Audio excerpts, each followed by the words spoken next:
This is part 5 of a series about NZG's Liebherr LTM 11200 crane model, and it covers the addition of YCC cylinders.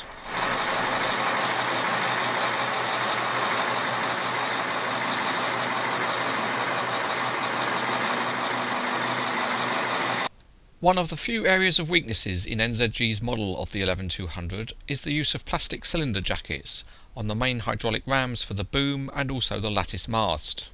As they are plastic, the colour match is just not quite right to the metal parts of the model. YCC have made some metal parts which are replacements for the plastic rams. The parts are supplied in simple packaging and there's no instructions supplied, although they can be downloaded from the YCC website. The rams for the main boom are part number 872 and they're available in a variety of colours, as well as the Liebherr yellow, which these parts are in.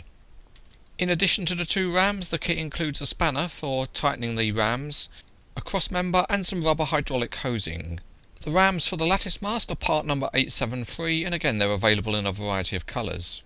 The packaging is very simple, and in addition to the two rams you get an Allen key for tightening the rams and a couple of pins.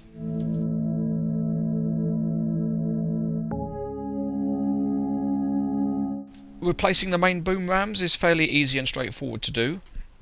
They're held in place by friction rivets, so you need a pointed tool which can be used to push from the inside out, and that will then free the friction rivet and you can then just pull it out.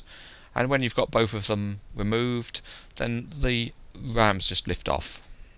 Replacing the YCC rams is just the reverse process, and you just put them into place and insert the smooth end of the friction rivet in from the outside, and when you've popped that in and got it more or less in place, then just use the flat-headed screwdriver or something like that to push hard and it will clip the friction rivet in place and secure the ram.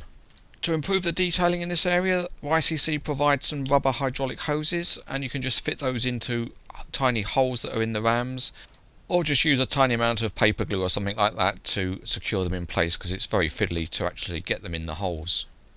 With the hoses secured at the ram end, you can then just tuck it in place at the crane end. There's no real need to glue that end, I don't think, and then just lift the rams up, because there's one more piece to fit, which is the cross beam which joins the two rams together at the foot of the rams, and that just presses into preformed holes that exist in the rams, and you just push it and it will clip them together. With that done, the replacement of the main boom rams is complete. Replacing the rams on the lattice mast is also a simple exercise. At the bottom end, the connection is a simple pin which can just be pushed out, and that then just simply frees that end of the ram. The other end is held by a friction rivet, and again you have to pop that out by applying pressure on the inside, pushing outwards, and again it might take a fair bit of pressure, but when you push it out then the ram is completely released. Fitting the YCC ram is just the reverse of the removal process. You just simply repin it at the bottom end. YCC do provide 2 extra pins in the kit, but you can just reuse the ones that were taken out. And at the other end you need to just line up the end of the ram in the holes, and then you should be able to get the friction rivet in fairly simply. And once it's in place with the rough end on the outside, again use a flat bladed screwdriver or something like that just to push in the friction rivet and secure the ram in place.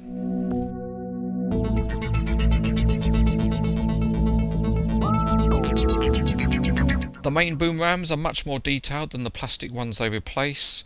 They're a little bit delicate, so you have to handle them carefully, and the extra hydraulic hosing certainly adds something. It's pretty good that the colour match with the rest of the model is now pretty well perfect. The same is true of the lattice mast rams, which now look very much better than the plastic ones.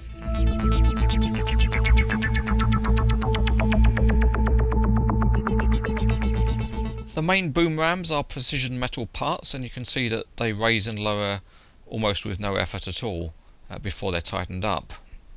They're tightened with quite a clever mechanism which uses the spanner that's supplied with the kit just to rotate the very ends of the cylinder jackets, and by doing that it tightens the grip on the main pistons.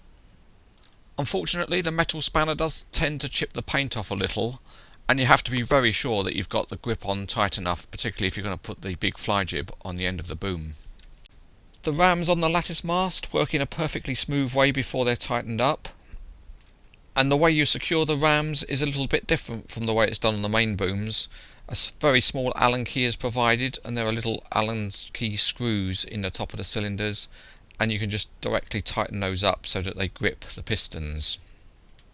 I think this is a better method for tightening the cylinders. It feels more secure and there's no damage at all to the paintwork when you're using it. In the next and last part of this series, we'll look at WSI's Not a Boom boom carrier. The replacement cylinders made by YCC certainly improved the quality of the base model.